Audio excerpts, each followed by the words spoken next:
안녕하십니까. 파이터치연구원 나정지 원장입니다. 오늘은 한 번도 경험해 보지 못한 경제현상 탑5에 대해서 좀 살펴보도록 하겠습니다. 현 정부 들어서 소득주도 성장 정책을 시행한 이후에 여러가지 이제 경제 지표들이 나빠졌는데요. 우리가 최근에 코로나19 사태, 그 다음에 선거 이후에 야당에서 큰 참패를 겪고, 그 다음에 이제 부정선거 이슈가 생기고, 이러다 보니까 현 정부에서 실정했던 여러 가지 경제 정책을 우리가 좀 잊고 있는 경향이 있습니다.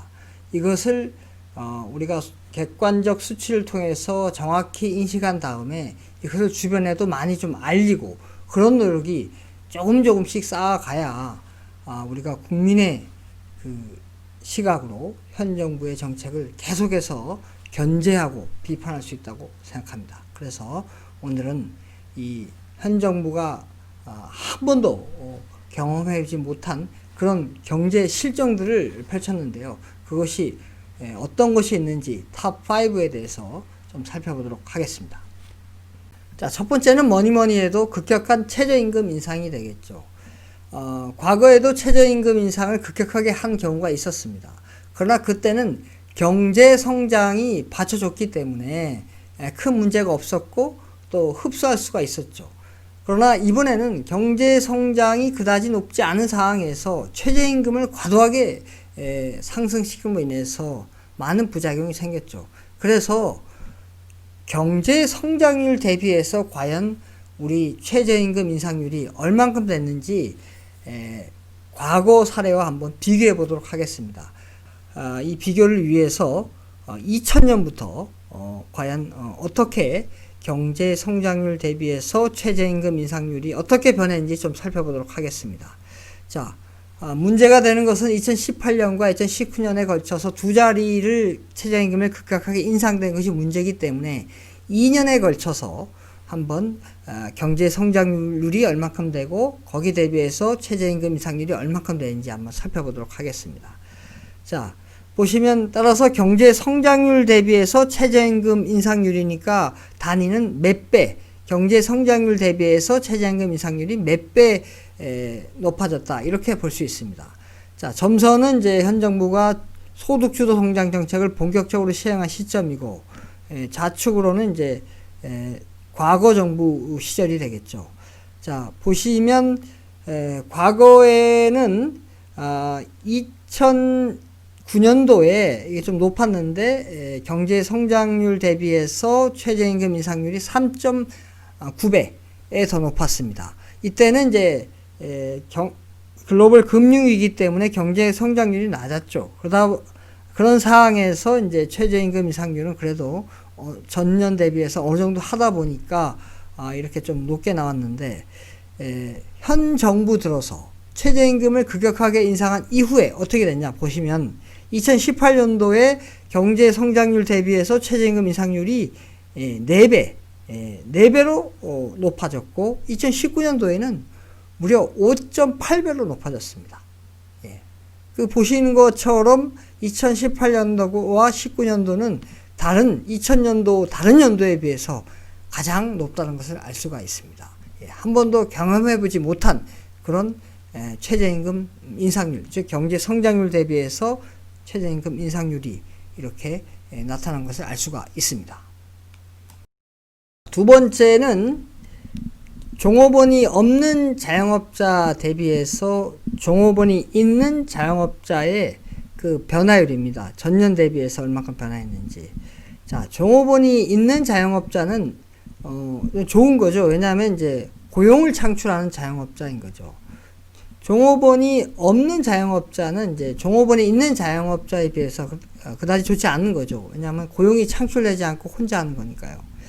자, 그래서 분자는 이제 종업원이 있는 자영업자 수고, 분모는 종업원이 없는 자영업자 수의 변화율이 이렇게 전년 대비해서 얼마나 변화한 것을 보는 것이 되겠습니다. 자, 보시면 2007년도에 이제 마이너스 3.9%로 하락했고 2013년도에는 이제 마이너스 1.7, 2016년도에는 마이너스 2%로 하락했는데, 현 정부 들어서 소득주도 성장을 본격적으로 시행한 이후에 2019년도에 무려 마이너스 8.7%로 크게 하락을 했습니다. 2000년도에 한 번도 경험해보지 못한 수치가 되겠습니다. 이 의미는 2018년도에 최저임금을 16.4% 올린 상태에서 2019년도에 또다시 최저임금을 10.9% 올리니까 인건비를 견디지 못한 자영업자가 종업원을 잘라버리고 혼자 영업을 하게 되는 자영업자로 전락했다는 것입니다. 그러니까 종업원이 있는 자영업자 수는 확 줄고 종업원이 없는 자영업자 수가 늘어나게 된 거죠. 그렇게 되면 분모는 늘고 분자는 주니까 값이 뚝 떨어지겠죠. 그래서 2019년도에 무려 마이너스 8.7%까지 떨어지게 된 것입니다. 자, 세 번째는 이제 가구의 월 평균 근로소득 5분위 배율입니다. 즉 상위 20% 근로소득을 하위 20% 근로소득으로 나눈 거죠. 자, 그래서 이 값이 커지면 커질수록 하위 20%와 상위 20%의 격차가 점점 커진다는 것을 의미합니다. 즉 근로소득에 있어서 그 분배 격차가 아주 커진다는 것을 의미합니다. 자, 자료를 보시면은 점선 좌측으로 보시면 2018년도 1사분기에 그 값이 13.6이었는데 2017년도 1사분기에는 그 값이 12.5였습니다. 근데 현 정부 들어서 최저임금을 급격하게 인상한 직후인 2018년도 1사분기에는 그 값이 16.2로 크게 급등하고 2019년도 1사분기에는 그 값이 무려 18.3으로 크게 급등합니다. 자, 이 의미는 소득주도 성장 정책의 핵심 정책으로 최저임금을 급격하게 인상하니까 그 최저임금 인상을 빌미로 상위 20%에 해당하는 그 근로자들이 자기 근로소득을 인상한 거죠. 크게 인상하고 하위 20%에 해당되는 근로자들은 최저임금을 받는 사람들이 많은데 일자리를 잃으니까, 그러니까 근로소득이 확 줄어서 상위와 하위의 그 격차가 훨씬 더 벌어지게 된 것이죠. 그게 2018년도 1사분기에 최저임금을 10.4% 크게 올렸을 때 그랬고, 다시 2019년도에 또다시 10.9% 올리니까 더 격차가 벌어지게 됐던 것입니다. 상위는 그것을 빌미로 또 올렸고, 하위는 일자리를 또 잃었으니까 근로소득이 더 줄게 되고, 왜냐하면 이제 이 가구의 월평균 근로소득이라는 거는 이 안에 이제 근로자도 있고 비근로자도 있는데 그 가구의 월 평균 근로소득이니까 거기에 일자리를 잃은 사람이 포함되니까 근로소득이 뚝 떨어지겠죠. 그래서 하위의 경우는 이제 일자리를 잃은 사람이 반영되니까 하위 20%의 근로소득이 줄게 되고, 상위 20%는 또 최저임금을 빌미로 이렇게 많이 회사에 요구를 해서 임금을 올려서 결국 상위 20%는 근로소득이 늘게 되고 하위 20%는 줄게 돼서 이렇게 격차가 더 벌어지게 됐던 것입니다. 자, 그래프에 딱 보시면 아시겠지만 이제 데이터가 2003년부터 가능한데, 데이터가 가용한 2000년대에 보면 현 정부 들어서 이 격차가, 근로소득의 격차가 가장 많이 벌어졌다는 것을 알 수가 있습니다. 이것 또한 한 번도 경험해보지 못한 그런 수치가 되겠습니다. 자, 네 번째는 월별 소비자 물가지수 변화율입니다. 전년도 같은 월 대비해서 소비자 물가지수가 얼만큼 변했는지를 보여주는 것입니다. 자, 그래프를 쭉 보시면 현 정부 들어서 2019년도 9월 달에 최초로 그 값이 마이너스로 떨어집니다. 마이너스 0.4로 떨어지고 2020년 5월 달에 다시 마이너스 0.3으로 떨어집니다. 자, 이렇게 마이너스로 떨어진 적은 한 2000년 들어서 한 번도 없는데 현 정부 들어서 이게 마이너스로 떨어지게 됩니다. 이것 또한 한 번도 경험해보지 못한 그런 이제 지표가 되는데, 자, 물가 지수가 낮아지면 좋은 거 아니야? 이렇게 볼 수가 있는데, 자, 경제가 성장하면 어느 정도 물가는 오르게 돼 있습니다. 왜냐하면은 경제가 성장한다는 건 소비자들이 소비를 많이 한다는 거죠. 그러니까 수요가 늘어난다는 거. 수요가 늘어나면 당연히 물가가 오르겠죠. 자, 반대로 보실까요? 자, 수요가 줄어들면은 어떻게 되겠습니까? 물가가 하락하겠죠. 그러니까 수요가 줄어든다는 얘기는 경제가 침체로 빠진다는 거 아닙니까? 지금처럼 코로나19 때문에 소비 활동을 하게 되면은 이제 혹시 감염될 수 있으니까 소비 활동을 안 하는 거죠. 소비 활동 안 하니까 수요가 줄어드니까 물가가 하락하겠죠.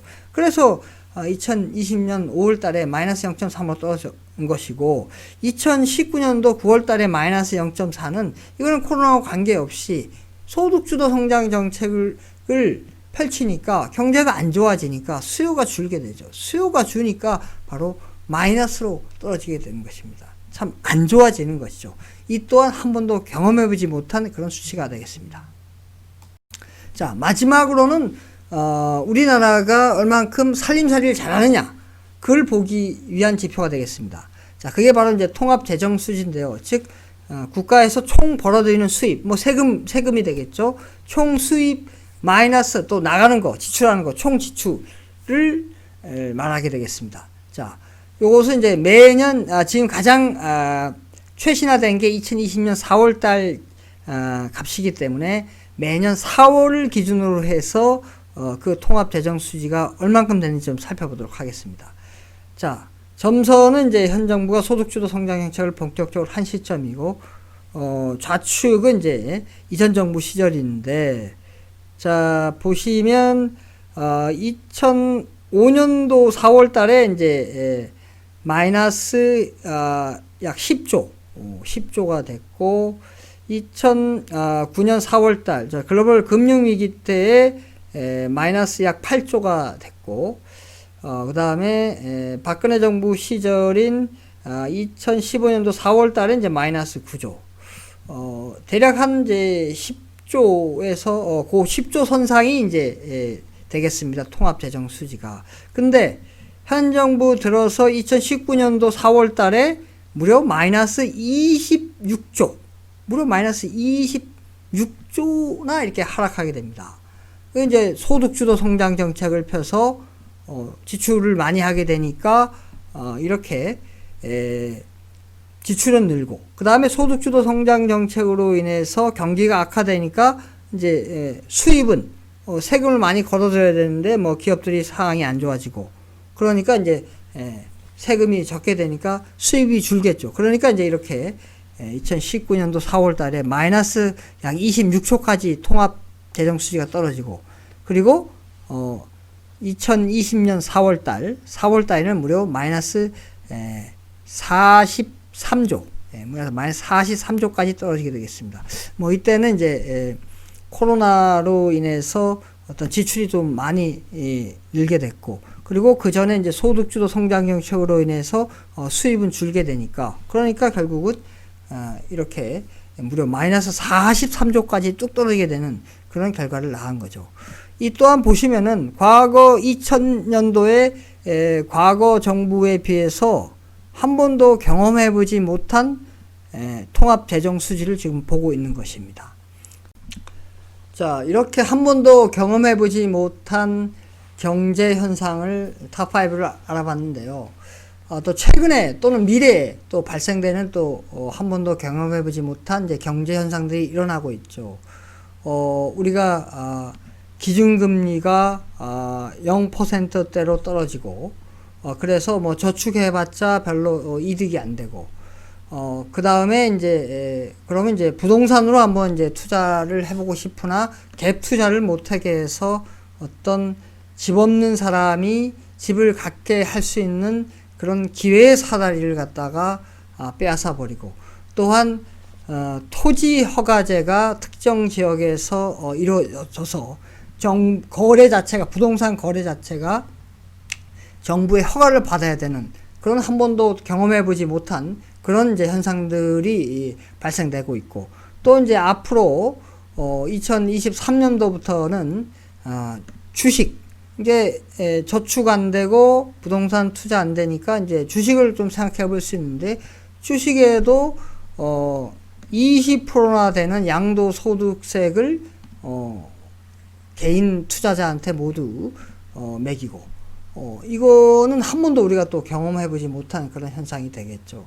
그래서 오늘 제가 말씀드리는 그런 경제 현상들을 여러분들이 잘 좀 전파를 해주셔서 이 현재 정부가 얼마나 경제 실정을 벌이고 있는지 국민들이 좀 많이 알 필요가 있습니다. 그리고 또 최근에 발생되고 있는 것, 또 앞으로 발생된 것들을 여러분들이, 우리가 국민들이 눈 크게 뜨고 계속해서 비판적으로 바라봐야 됩니다. 그래야 이것이 조금이나마 우리 국민한테 유리한 쪽으로 올 수가 있습니다. 그래서 이런 것들을, 이 경제 자체가 좀 딱딱하고 하지만 좀 우리 먹고 사는 문제와 관련되기 때문에 관심 가져주시고 전파해 주시면 감사하겠습니다. 예, 오늘 여기까지 하겠습니다. 감사합니다.